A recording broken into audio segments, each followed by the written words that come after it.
Coral. গিয়েছিলাম সমুদ্রের মাঝখানে বসে দিয়ে মাছ ধরতে।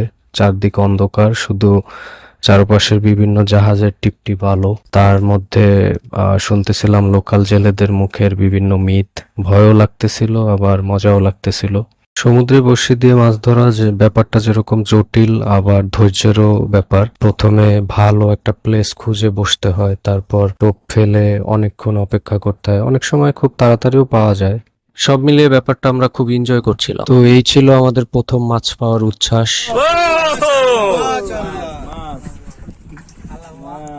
কোরাল। কোরালের বাসা।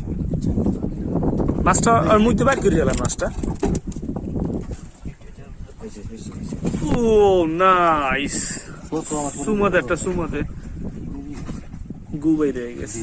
ডিম ডিম ডিম ডিম গু না ডিম ডিম ডিম। আরো আছে না ওই পাশে দুইটা না তিনটা।